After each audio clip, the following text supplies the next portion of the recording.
Good afternoon. It gives me enormous pleasure to welcome our Colloquium speaker, Professor Tanmay Vachaspati, today. He's a distinguished theoretical physicist who has been working on the intersection of particle physics, astrophysics, cosmology, general relativity, and has worked extensively on topological defects, in particular cosmic strings, I think, and also on generation, evolution, and the observations of cosmological magnetic fields, primordial magnetic fields. And in addition, he has also made seminal contributions to the study of inflation, black holes, and magnetic monopoles. He hails from Allahabad originally. He did his PhD from Tufts University in '85.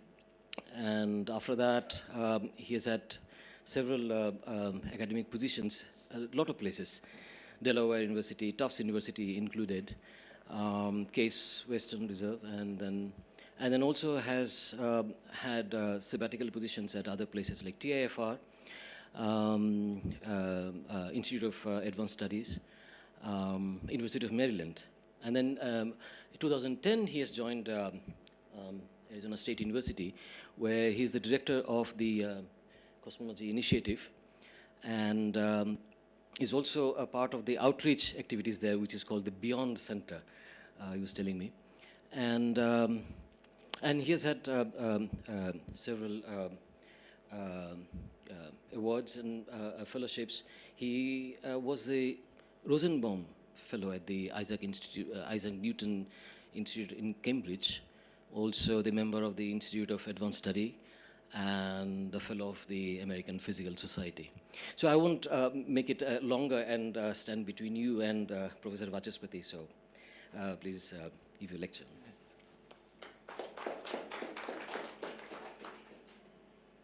Well, thank you for the very kind introduction, and thank you for the invitation. And I'm having a very good time here. So I want to talk about cosmological magnetic fields. That's one of two things that I'm deeply involved in, the other being topological defects. So let's start here. In case you missed something and you want to follow up, there's a review article over here, which I wrote a few years back during COVID times. So that has most of what I'm going to say in it. So let's start with galactic magnetic fields. And here's an image. This is Hubble Space Telescope and some radio data. And in this, you measure magnetic fields, which are about 1 microgauss in the galaxies and clusters of galaxies. And these magnetic fields, I mean, the strength is, of course, important, but it is also important to know how uniform they are. And these are coherent on kiloparsec scales. And just, I'm not quite sure about the audience, because there might be some condensed matter people here also. This would be 10 to the 16 kilometers scales. Okay? So you have these structures, in magnetic structures, which are 10 to the minus 6 Gauss and kiloparsec scales. So for a long time, people have been thinking, have been coming up with ideas of how this magnetic field might arise. And I think the favored explanation is that there's dynamo amplification. So if you have a small magnetic field, then the galactic rotation actually amplifies this field and brings it up to this strength.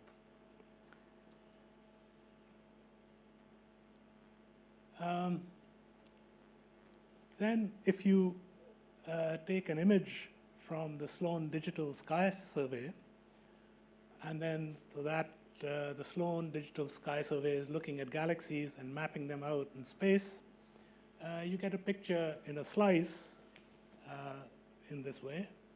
This is a slice. And what you see is that each spot on this plot is a galaxy. Okay? So each dot is like 10 to the 12 stars. And but these galaxies are not distributed uniformly. Instead, they are distributed on surfaces, and in between those surfaces there are empty space. So those are called the voids. So these are galactic voids. And here I am not so interested in the magnetic field in the galaxy, but rather in between galaxies. So I'm interested in the magnetic fields out here, okay, where there's nothing else. And the voids are about 50 megaparsecs in size, which is like 10 to the 21 kilometers. And the question I'm asking is, are these voids magnetized? So, so there are many observations, and this has been going on for many decades. So, of course, I've told you about galactic fields. There's this question whether this magnetic field was somehow generated within the galaxy and then amplified and brought to its current structure. This was the dynamo, or whether it's something that the universe was magnetized prior to galaxy formation, and then galaxies somehow squeezed this magnetic field in them. So there was this, there's this debate, and the dynamo has this issue that our galaxy has made about 50 rotations. So if you say that there's a maximally efficient dynamo, then with every rotation, the magnetic field would grow by a factor of E, right? So you would gain a factor of E to the 50, which is quite large, and so you need to start with a very tiny magnetic field, and that will bring it, the galactic rotation might be able to bring it up to the present value. However, there have been observations of micro-Gauss magnetic fields in galaxies which are very far away, at redshift, cosmological redshift larger than 2. So these are very young galaxies, and they would have turned maybe 7 times. So then you would only get a factor of E to the 7, which is what, 400, maybe 1,000, right? So that means that there, so this would be difficult to explain with the dynamo, which suggests that there is some magnetic field prior to galaxy formation. Then there's Faraday rotation. When light propagates through a magnetized plasma, the polarization angle changes, and so people look for this rotation of the polarization angle, and they get upper bounds on magnetic fields in the universe, which are about a nanogauss. So if there is a magnetic field, it should be weaker than a nanogauss. Nanogauss is 10 to the minus 9 Gauss, okay? There are other constraints coming from cosmology, which is that we know that in cosmology you can produce helium, lithium, beryllium, boron. There's a standard theory of BBN, and this gives an upper bound, again, at the micro-Gauss level on the energy density today. So these... So I didn't understand how the Faraday rotation upper bound, I mean, how can that be an upper bound when you have when you also have micro-Gauss? I didn't understand that. So, Sorry, okay. I'm just ignorant Okay, about sorry, this whole field. So. So these are sources which are polarized, and the light is coming to you, and that's there's rotation. And then if you don't see the rotation, you say that the magnetic field has to be weaker. Right, so you're saying for the quasars, this is the maximum for the quasars themselves as sources. That the magnetic field has to be less than 10 to the minus 9 Gauss, otherwise you would have seen Faraday rotation. For the quasar specifically. For the quasar specifically. Okay, all right. Not for the gamma. Not, Right. yeah.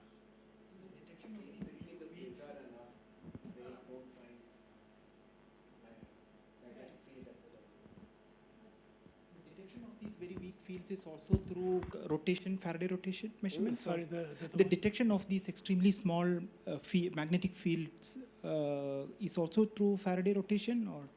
The initial, so the dynamo can only amplify a seed field, And the seed field, of course, needs some other origin. But then there are either you say there's a very weak primordial field, or there are other mechanisms like maybe stars explode and eject some magnetic field, or there's something called a Biermann battery, where as the galaxy is forming, maybe a very tiny field is produced. So there might be some other ways to produce a very weak. Observationally. For the galactic fields. So the galactic fields, you could there are 2 or 3 ways. There's Zeeman splitting. There's Faraday rotation if there are sources within the galaxy, and there's synchrotron radiation, which is electrons moving in the field and giving you synchrotron. Yeah. Okay, then there is the cosmic microwave background. If there is a magnetic field during recombination, when atoms first formed, then you would get, they would induce certain temperature anisotropies. There would be B modes, some patterns in the polarization. There could be inhomogeneous recombination. And all these, I haven't gone into details, but the upper bounds are again at the nanogauss level on fields that are smooth on cosmological scales. So these are sort of negative observations. They've just put upper bounds. But most recently, blazars have been studied, and they place lower bounds at the 10 to the minus 16 Gauss level on magnetic fields at megaparsec scale. So this is quite exciting because these are lower bounds. So it's saying that the magnetic field has to be stronger than this. So how does the blazar lower bound work? So a blazar is some black hole somewhere far away in some active galactic nuclei. And these active galactic nuclei have jets. And once in a while, the jet will point to us. Okay?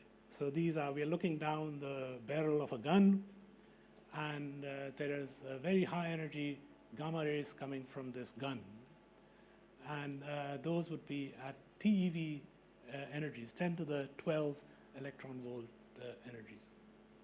So the question is, how do these very high energy gamma rays propagate in cosmology? So you have to track them all the way down from here to Earth. Okay. So with these high energy gamma rays, you produce what are called cascades, electromagnetic cascades. Basically, the idea is the blazar is here, some satellite like Fermi is over here, and there's a beam of TeV gamma rays going out. The TeV gamma rays propagate, but they keep encountering stray starlight or galactic light, right? So that the universe always has some photons swimming around. That's called the EBL, the extragalactic background light, okay? So a typical TeV gamma ray would go about 100 megaparsec. Just to give you an idea, the spacing between galaxies is about a megaparsec. Some order. So it goes about 100 megaparsec. Then it encounters one of these photons, which is just swimming around, and the energy is high enough that gamma gamma, the two photons collide and produce E plus E minus pairs. Okay? So now you've produced electron-positron pairs. Those electron-positron pairs go maybe a kiloparsec or so, some small amount. And then since these are charged particles and they are swimming in this background of cosmic microwave photons, they can hit one of those cosmic microwave photons and then inverse Compton scatter that microwave photon into GeV energies. So basically what this cascade is, you started out with TeV, but then this process happened and you ended up with GeV. Okay, so one TeV might give you 1,000 GeV photons, all sort of, and everything is going in the forward direction. And then, so when you look at this blazar, you should see all these GeV photons coming to you. Okay, and so this is pair production, gamma gamma goes to E plus E minus, and then the inverse Compton, which is E plus E minus gamma, going to, this is CMB, and this is GeV. Okay, so this is what we understand about gamma ray, very high energy gamma ray propagation in the universe. Okay, there is some uncertainty about the EBL. How many stray photons are there? But within some, I mean, we do have some ideas of what that should be. So, so again, coming back to this, TeV comes here, GeV comes down, and then Fermi observes them, this telescope. And so basically what's happening is that if you look at the flux versus energy, then you had some, this is the original spectrum, right, this yellow line, but some of the TeV got converted into GeV. So this part of the spectrum goes down because TeVs are being lost, and this part goes up, so GeV. So this is the expectation. But so So how Fermi knows it is not from inside the source? you mean how do you know the intrinsic spectrum? You don't need to know it. If you know the EBL, you know exactly how much will be absorbed. So I'll come to that in just a minute. I'll come. All right. So so this kind of analysis was done by a few people, and best known is this work by Neronov and Wolf in 2010. They looked at 3 different blazars. Let me focus on this one. This is some energy times the flux of these photons, and the Hess data is over here. So this is Hess data, right? This is in the TeV, so this is TeV, 10 to the 12. And so now they say that this is what we observe. So, but clearly this is after all this cascade has happened. And let's assume some model of EBL, and let's reconstruct how much would have come out. And so they get this spectrum for just deduced from this Hess data and the EBL knowledge that initially the spectrum must have been this. But then if the spectrum is over here, which is the primary unabsorbed spectrum, right? Then all this energy in here must have gone into GeV photons. And when they do that, then they get this curve, that this is the GeV, this part, remember in this, sorry, let me just go back. Remember, in this part, this has gone down and this has gone up, but the amount that this goes up depends on how much this has gone down, okay? So here it has gone down from here to here, so here it must have gone up, and so this is the GeV spectrum. This is the cascade, and if you add the cascade and the primary, then you get something like this dotted line. But when Fermi goes to look at these sources, then they find that there's an upper bound like this. Okay, so it means that this part of the GeV spectrum is missing. These are missing GeV photons, which we can't make sense of, and we have to find a reason for why these GeV photons are missing. So an obvious candidate is that you have a magnetic field, And when the electrons and positrons are produced, they get bent in this magnetic field. And then the final CMB, which is scattered, goes off in some other direction. So you don't see the GeV part because those are flying off in different directions, and you can't observe them over the background noise. So when they did this calculation, they said, so of course the magnetic field has to be strong enough to bend these things away. If it's too weak, it won't bend. So that's how they get a lower bound of 10 to the minus 16 Gauss. So the magnetic field has to be larger than 10 to the minus 16 Gauss. And since, if you remember, I said the initial TeV goes 100 megaparsec, the space between galaxies is 1 megaparsec. So all this is supposed to be happening in the empty spaces, because the empty spaces are the most dominant spaces. Okay? So you have 10 to the minus 16 Gauss in the voids. Deflection has to be larger than the beaming angle? Yeah, the deflection has to be larger. Oops, sorry. So that you don't observe it. I don't know exactly what the criteria. So since the original paper, many groups have done the same analysis, including Fermi out here, and most recently Magic, and they all sort of find similar constraints, that the magnetic field is 10 to the minus 16, some say 10 to the minus 15, some say 10 to the minus 17, but they all get lower bounds of about that order. But the interpretation in terms, So this is a cumulative effect, right? Over a long distance. no, it's a very localized effect. Remember, and this is the beauty of this technique, is that initially you have TeV photons coming. So the photons are not affected by the magnetic field of the source or whatever. Then comes the void where you produce the E plus E minus pairs. They only go for about a kiloparsec. That's very long, right?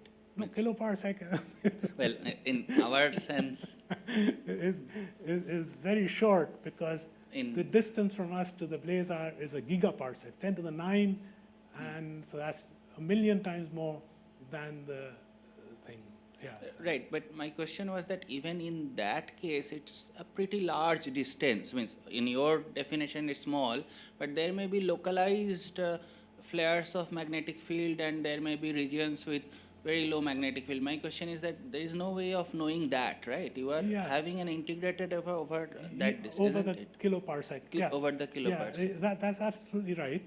And so the constraint that the 10 to the minus 16 they find will depend on the spectrum of the magnetic field Yes. they assume. So they just assume that the magnetic field is uniform I on a see. megaparsec. Okay, so that was my Yeah, question. yeah, good. But okay, this depends that is the magnetic field hypothesis the only hypothesis? And there's been a claim that if you have very relativistic beams of electrons and positrons going through a plasma, then there is an unmagnetized plasma. There is a plasma instability. And this instability can also cause the beam to spread and to disperse. So no one denies that there are plasma instabilities. This is called the bare beam instability. No one denies that. It's a question of time scales. If this instability is happening on a very long time scale, then the inverse Compton will happen first, and it makes no difference. But if the beam instability is very short, then that is the reason why the beam is being lost. So people disagree on this, and this is kind of still being debated. But I think the majority of people sort of think that that is not an issue, because the electron density in the voids is so low that the plasma instability should not occur. But this is still open, and I'm sure there will be people who will disagree with me. Okay. So what's the way out? If you could see this halo of GeV photons, then that would be a strong indication that no, it's a magnetic field. So there was an analysis done again by a few groups, and I'm going to describe the Chen, Buckley, and Ferrer analysis. They took two different kinds of sources. The statistics from one source is minimal. So what they did is they took 24 such sources and they piled them on top of each other. And long story short, they compared it with sources that were not supposed to give this GeV halo, and they found some excess of GeV photons in the region surrounding the source. So this kind of suggests that that maybe it is the magnetic field, but again, there's always some debate. So this is not completely watertight.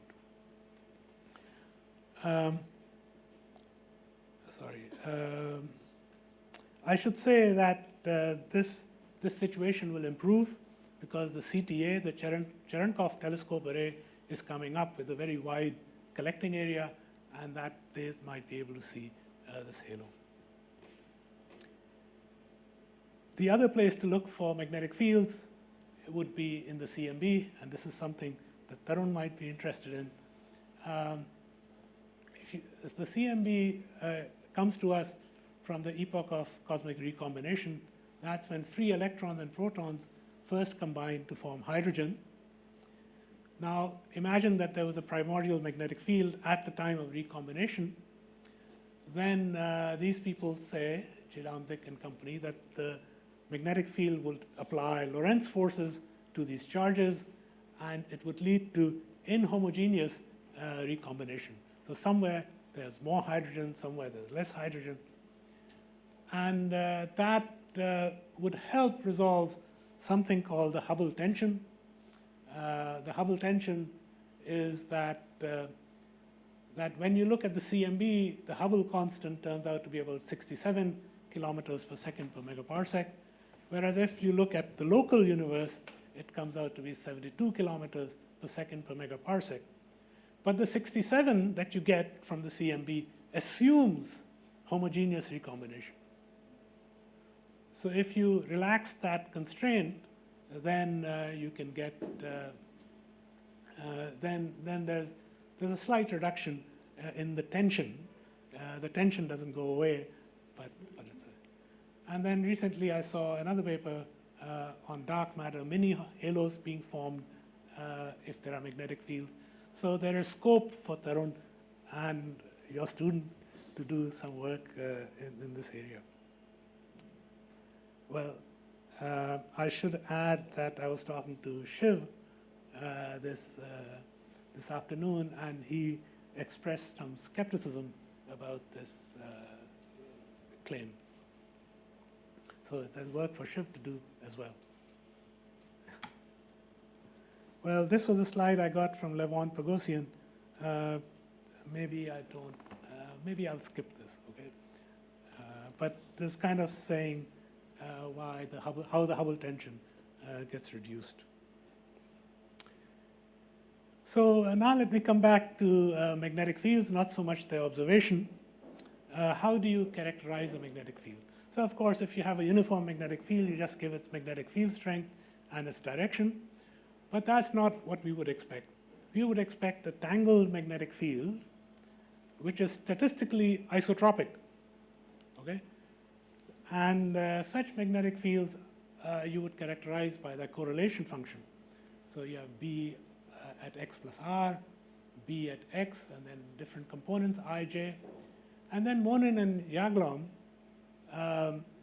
derived that if you have any vector field which is statistically isotropic, then its two-point correlation function must be given in this form. And there are three functions. This is the normal power spectrum, this is the longitudinal power spectrum, and this is the helical power spectrum. Okay. So it turns out that these magnetic fields are not just vector fields, but they are vector fields whose divergence is 0. So div B is 0. And so there's an additional constraint on these power spectra. So Mn and Ml are actually related. Okay? So there's only one independent function over here. And this helicity is a peculiar kind of animal because, as you see, it has this MH epsilon IJL RL. So it has this Levi-Civita tensor attached to it. And so it's actually a parity odd term. Okay? So what is helicity? This term is actually what's called the physical helicity, which basically measures how much the magnetic field is twisting. Okay? However, it's not what people call the helicity in magnetohydrodynamics. Helicity is integral d3x a dot b. So this is a dot curl a, whereas the physical helicity is b dot curl b. But they are both parity odd, and there are some relations between them. Anyway, the amazing thing about helicity is that it is conserved in plasmas with high electrical conductivity. So if you have a plasma which is evolving, then this is a conserved quantity. And in fact, even when the electrical conductivity is not high, sometimes you find that helicity is conserved. So the MHD people tell me that helicity conservation is much more important than energy conservation. So that should emphasize the importance of helicity.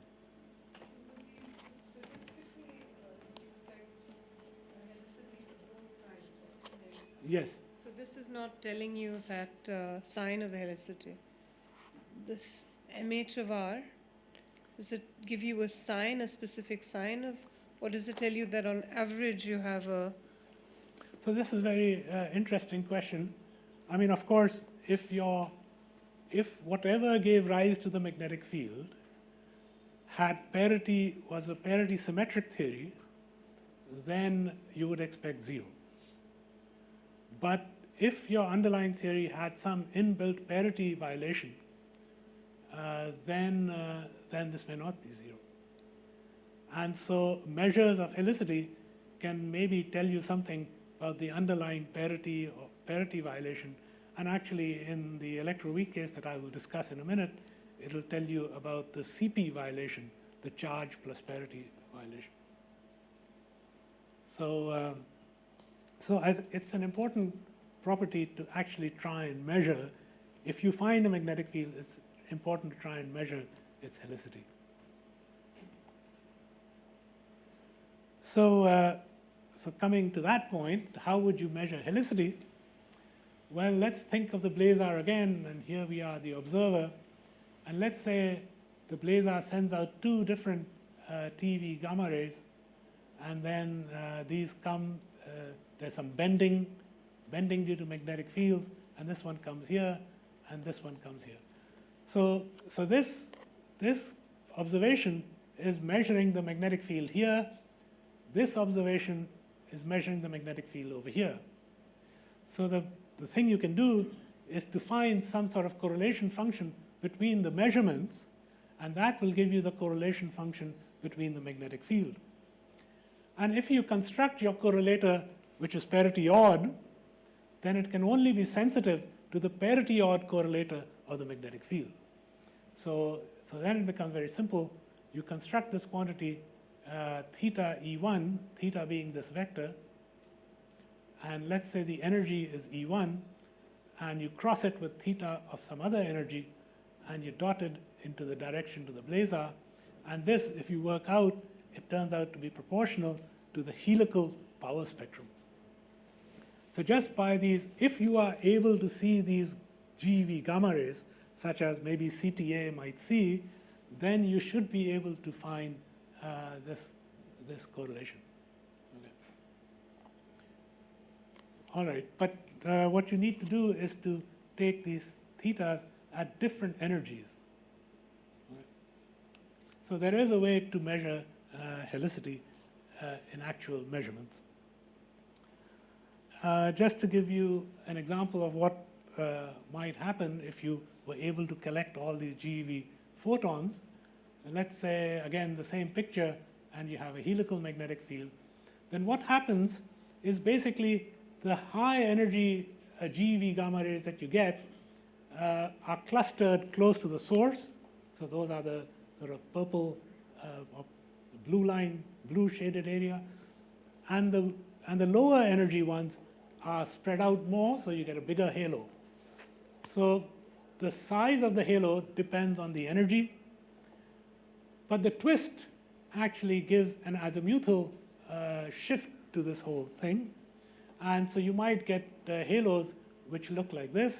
The blue and the green are the high energy GeV gamma rays, and the red are the low energy gamma rays. So if you see a twisting in the halo, and by the way, it's not circular, but it's more like a line.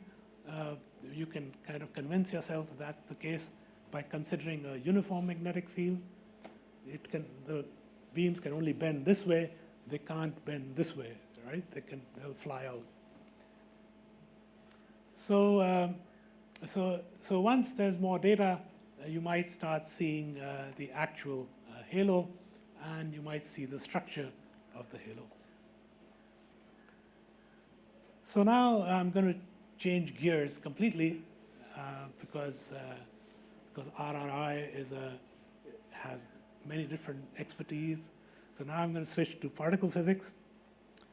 And the idea is, let's assume that the universe is magnetized. What could have magnetized the universe? So there are lots of ideas. There could be astrophysical outflows, like if there's some active galactic nuclei, it could blow out magnetic fields. For that, you need enough energy, and people have tried to ask how much of the voids can be filled by these galactic outflows, and they find some, I don't know, 10% or something. There could be turbulence at recombination, and this is an idea that Harrison first discussed in 1970. But that gives a very weak magnetic field, too weak to be of interest for the measurements. People talk about axions in QCD physics, cosmic inflation. But I think several of these involve some level of speculation that there is additional physics. For example, in axion and QCD, you assume that there are axions.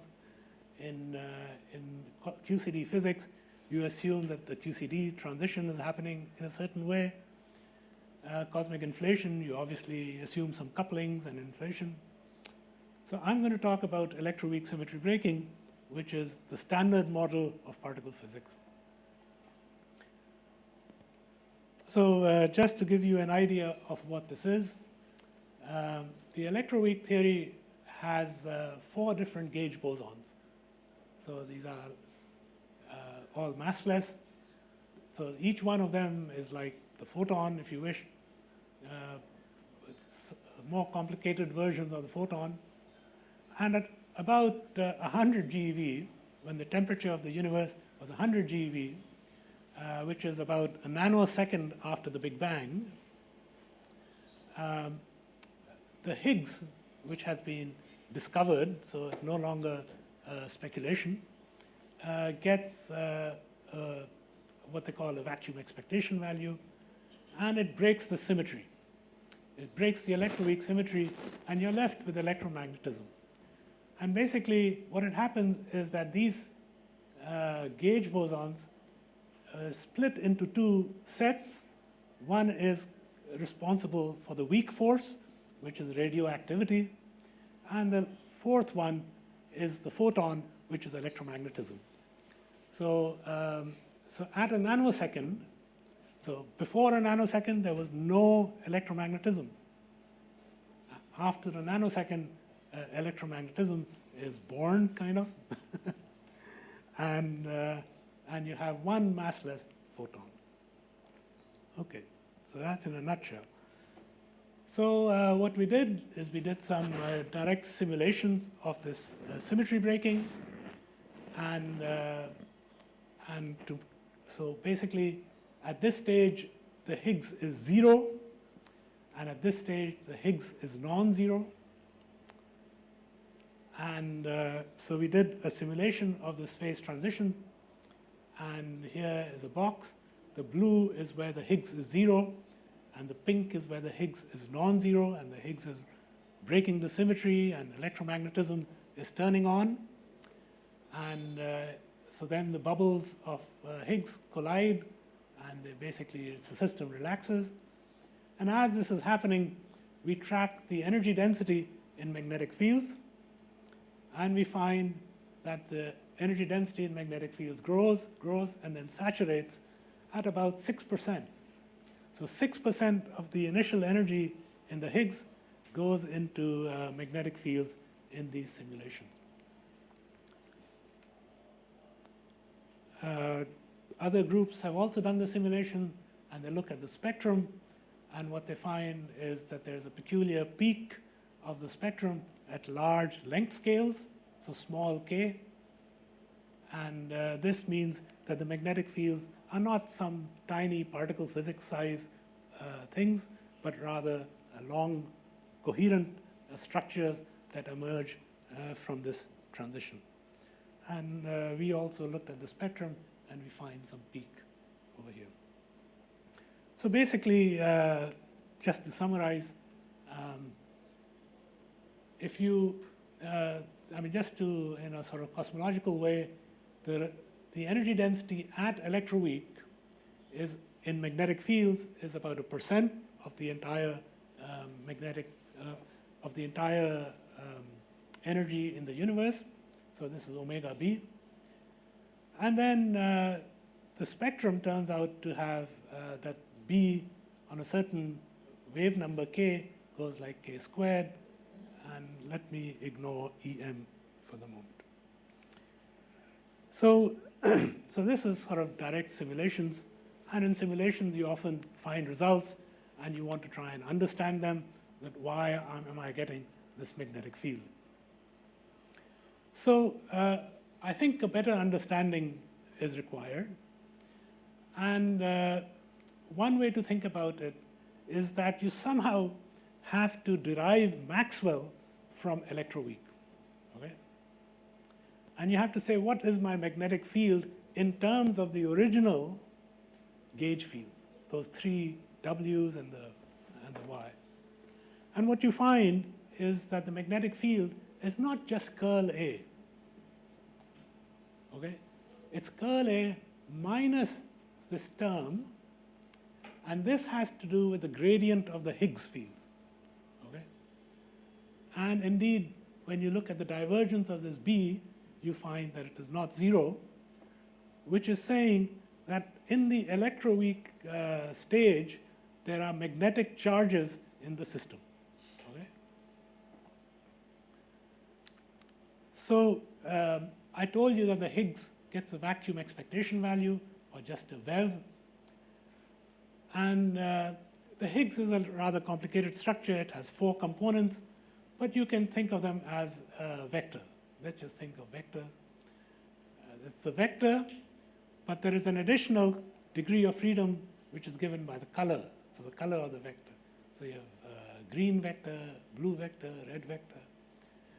And as the Higgs becomes non-zero, it doesn't have to become non-zero over the entire universe. I mean, it doesn't have to point in the same direction over the entire universe, because that would violate causality. So what you form is domains, and the Higgs is pointing here, here, in various different directions at random ways, something like a ferromagnet. And then you can show that there are situations where these arrows are all pointing out in one place. So those are called hedgehogs. Just by chance, you get this hedgehog. But if they're all pointing outwards, then there has to be a point in the middle where they don't know which way to point.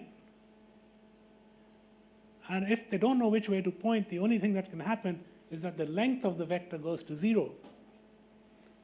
And if the length of the vector is 0, then that is a place where the symmetry breaking has not happened, cannot happen. So it's called a topological defect. So that's coming back to my early days of cosmic strings. But if you insert this hedgehog configuration back into this formula, this formula over here, what you find is that this is actually a magnetic monopole, and with divergence B not 0. And also the colors have to rotate at the south pole, and there's a string coming out, and it's connecting to an electroweak anti-monopole.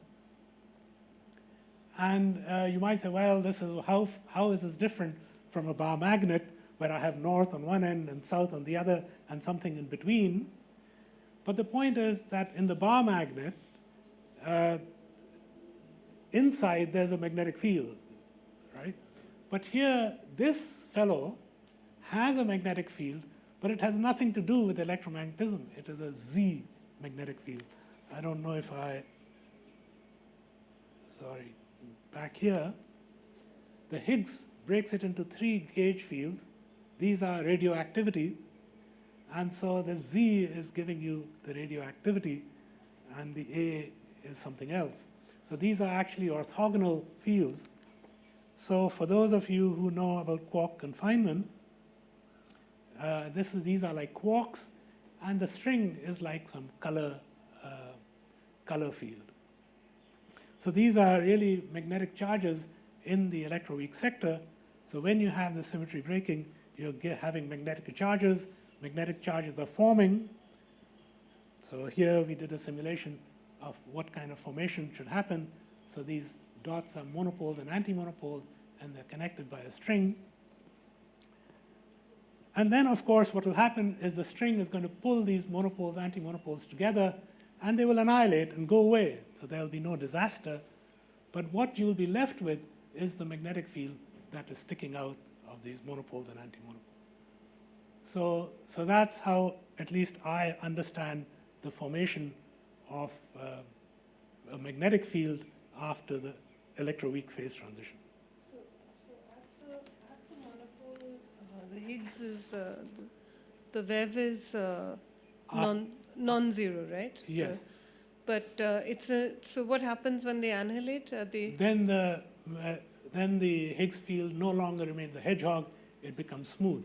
So it's a way to smooth out the Higgs field. Okay, so the value of the Higgs field, or the vacuum expectation value, Becomes it becomes constant. zero, No. or it becomes a constant. Yeah, okay, everywhere. When you Non-zero. So the constant today's vacuum, in today's vacuum, we have a Higgs field which is uniform and same everywhere. Yeah. uniform. So it's a relaxation process. So I'm running short of time, but anyway, you can estimate using this monopole picture, and you get the spectrum of the magnetic field going as k squared. And so again, so back to that whole slide, omega b is about 1%, and the magnetic field spectrum goes as k squared. But the important point I want to say here is that within the standard model, you are not saying that, oh, I have some other fields, or I have some funny cosmology. I'm saying within the standard model of particle cosmology, you get this magnetized universe. All right, so then this was at a nanosecond, but now we are at 10 to the 17 seconds. So that's like 10 to the 26th factor. So what happens to this magnetic field during this time? And basically, here's a cartoon. If the field is non-helical, let's say you start with this spectrum, then the spectrum sort of dissipates and moves to the left slightly. If the field is helical, then the spectrum moves to the left because of helicity conservation.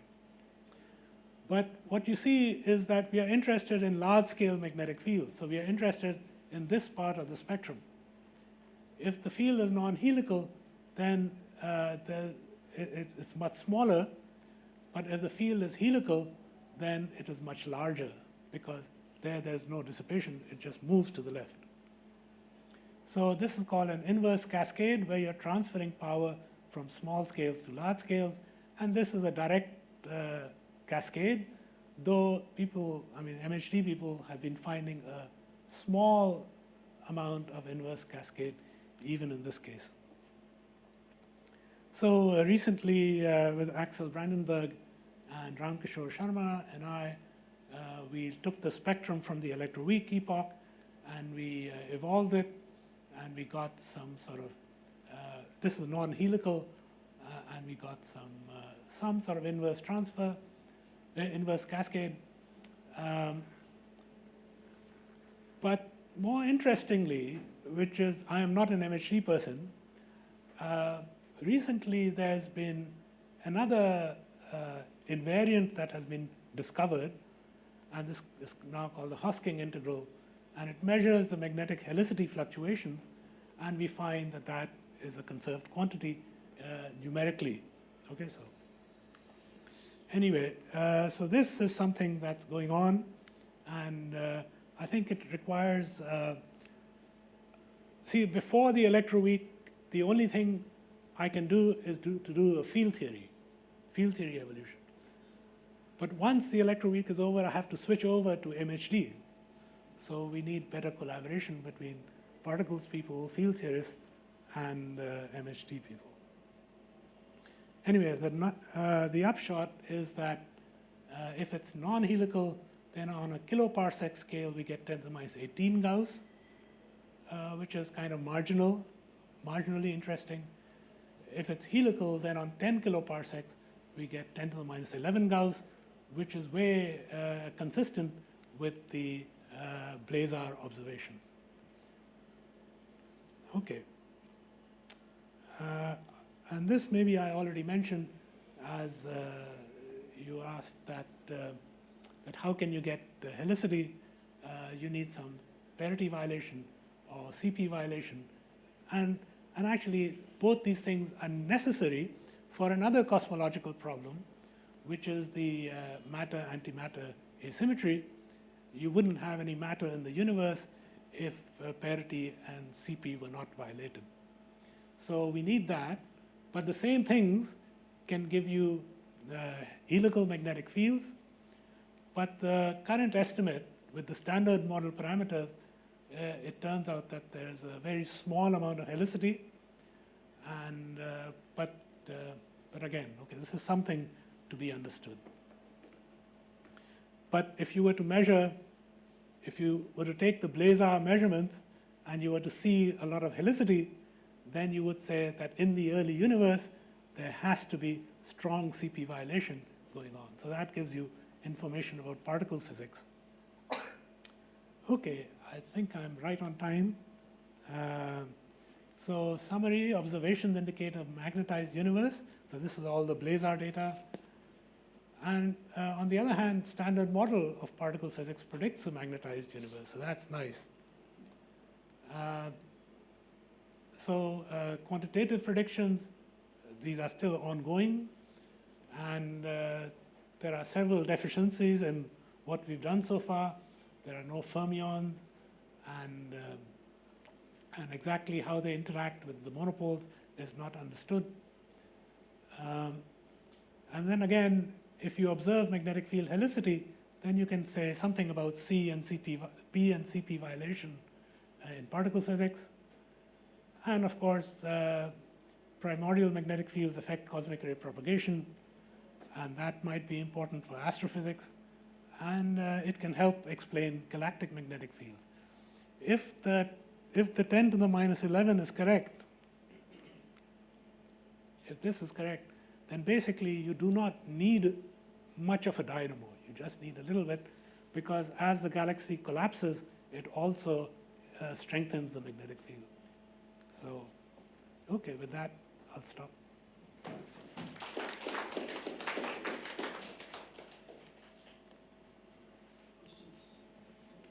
I think there's a question there. This is about the astrophysical halos. Yeah, the astrophysical halos. So Fermi-LAT has not detected astrophysical halos. Yeah. Is it something expected, or does it tell that something about the magnetic field? So you can interpret it in two ways. One is that Fermi-LAT, of course, has a certain size and a collecting window, and maybe the halo is too dilute that they didn't see it. Yeah, it's not a question of seeing it, but it's a question of it should stand out about the background, right? So there's some background due to galactic gamma rays and other things, and it has to stand out about that. It just tells you that the magnetic field has to be stronger than something.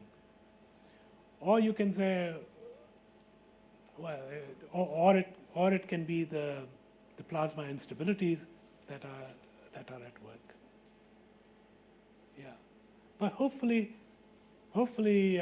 there'll be more stacking analysis, or there'll be CTA data, and maybe they'll see something. I haven't lost hope yet. What has been seen is that 3.5 sigma.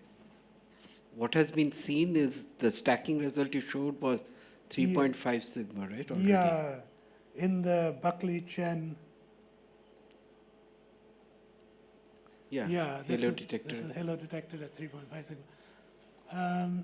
Yeah, but I must say this is also being debated, Okay. and some people are not convinced, and other people have done some analysis. And I think in this case,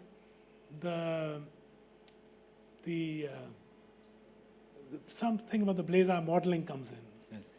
But I also think that the stacking could have been done more efficiently, because if you remember this halo, I mean, if you just randomly stack, then you are sort of spreading this over the entire plane, whereas if you were able to stack the lines on lines, the halos on halos, then you might get a stronger bound. But it's hard to know exactly where the halo is. But there was some talk about using radio data to know where the jet is, and yeah, I'm not the expert.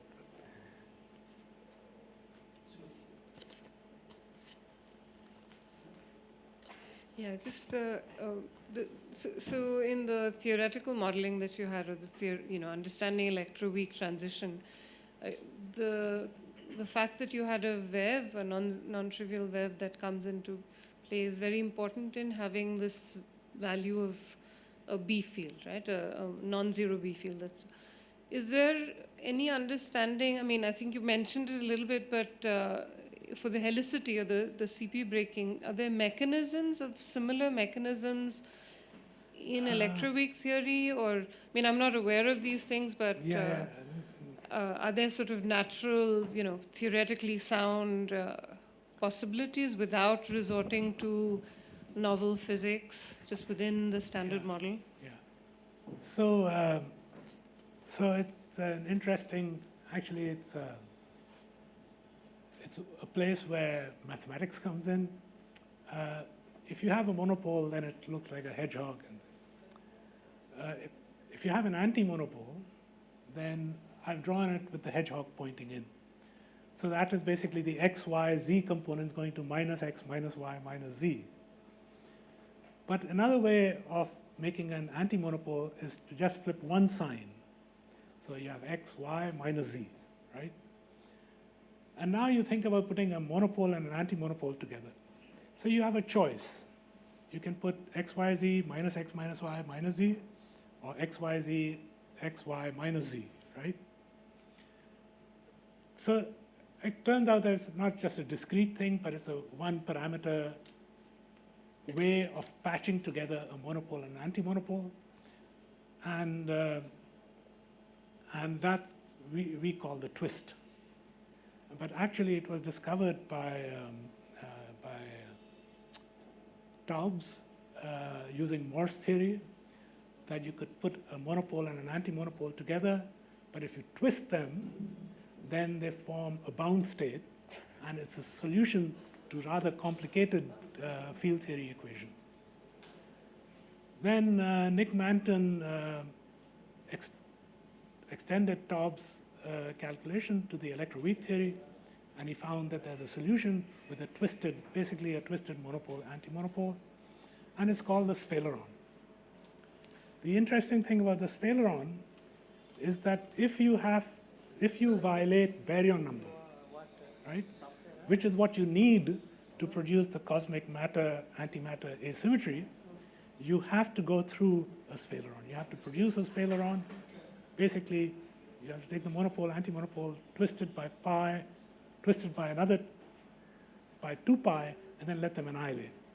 And then that gives you barrier number violations. And that, again, has to do with fermion zero modes on this. So you get into a lot of sort of fine field theory. So every time you produce barrier number, you are going through the sphaleron and you are producing twisted magnetic fields. So that's the connection between the cosmic matter-antimatter asymmetry and twisting in the magnetic field sector. But as I said, it seems to be a very small amount of twisting because the baryon number to photon ratio is quite small. Shiv. You didn't mention one way of detecting cosmological magnetic field, that is like cross-correlating Faraday rotation for point sources. I mean, both LOFAR and SK, that is their defined goals. Like SK wants to do it with 10 million sources. LOFAR, I think already is doing it. Are you aware of where they have reached or have the result, like released any results? No, I'm not aware of it, but with Faraday rotation, I worry. I mean, I'm sure they know how to take out the Milky Way contribution. That's like, yeah, that's always a problem. And the source contribution. So the whole point is that we correlate Faraday rotation across sky. So if it is coming from a magnetic field which is on a scale compared to the distance between the two sources, we can in principle, Milky Way is always an issue. Yeah, right. But they've been coming up with better and better modeling of the Milky Way magnetic field. Yeah. So maybe there's hope over there. But so maybe that's another possibility. I just don't know how to evaluate the difficulty of subtracting out those components of Faraday rotation. Although so that's the advantage in this blazar, that it's clean. I have a question. So you said if there is a magnetic field at the time of recombination, it will do stuff to the CMB, right? So I was wondering, what is the scale that will be mostly affected due to this field? I guess the acoustic peaks, because it solves the H0 tension. Let's see. So maybe let me. You mean exactly what it does to the spectrum? Yeah, like which scales will be mostly affected? Actually, I probably won't be able to answer that question. Here is Levon. So there's I guess this doesn't say very much. I wouldn't know exactly what. Okay, so the green one is like after extending the model with magnetic field and it solves. Okay, that's nice. Yeah. Okay, good to know. Can I ask you something that I think Nandara started? How do you know the initial spectrum, the original spectrum of the blazars? So you don't. I think this is what you had in mind, right? Yeah. Well, so this is the data, right? Yeah. So, That's the data. you have to start from the dashed curve, right? You start from the dotted curve. Dashed curve, which you Sorry. think has been absorbed. No, yeah, so here's the data. Yes. And then you reconstruct the dashed curve because you say so much of it must have been absorbed due to the EBL. Oh, that depends on your assumption of the EBL. Yes. Okay. Yeah. I see. The dashed curve can also depend on the model of the blazer. There may be multiple emission zones. So it is not uniquely defined. The starting point is not uniquely defined. Okay, that maybe you know more about it, Yeah. but at least this was my understanding that they take some model of the EBL, they reconstruct the dash curve, but you say there are more ways of doing it. But then actually, so these people, these groups, I think they must have used different models. That's why they get slightly different answers, but they all get a lower bound. Okay. Yeah. Well, we should talk more, and I'd like to learn more about this. Yeah. So you had mentioned this cosmic rays, the TeV range, and then they come and they interact with this EBL photons that you're saying is swimming around, and then it goes forward with inverse Compton, and then it goes. So, so then probably the number density of, or the number of these photons that are swimming is very important in this, the final GeV photons that you get, right? You mean the flux of TeV? No, the EBL, the EBL photons that are there, that these come and interact with. Yes, yes. So yes. how well constrained are these? Because then the whole thing is on this and the CMB photons that are there, right? These two processes. So EBL, I know they have, maybe you can tell, EBL, there are different models of the EBL. I'm not exactly sure of how they come up with these models, but I mean, there's some uncertainty, but yeah. And one other question, maybe it's a side thing, but then you showed these 4 curves which were going towards saturation, but they're not actually the 6%, the previous one. Yeah, right? so they still seem to be like going. well, fully. so this is a sort of a limited simulation. This is so we couldn't keep running it forever. But the other issue is that if you're doing the simulation in a closed box, then this energy is conserved. And if you have the Higgs field rolling down its potential, then it just keeps oscillating forever. And then numerical errors start building up. So you have to introduce some sort of damping. And so, so this is with different amounts of damping. These curves are for different amounts of damping. And actually, I think if you can calculate in the real world, as this thing is oscillating, it'll produce particles and damp out. There'll be some dissipation. And if you put the real amount, I think it's about the red curve or maybe a little higher. Yeah. Well, let's thank Professor Vachaspati again for the fascinating talk. May I request Tarun to... It's a small token of appreciation. Oh, well, thank you so much. Pleasure. Oh, sorry? From the Raman Research Institute. Oh, okay. Okay. Biography of... Thank you all for coming. Wow. Okay. I will enjoy it. And there is Thank tea, you. there's high tea downstairs. Thank you so much. This will be great. Can I look at it now? Yeah. Thanks for that very nice, quick explanation of spalarons, because Okay. as an outsider, I've kind of known about them, but it was a beautiful explanation. Yeah, So wonderful. very nice.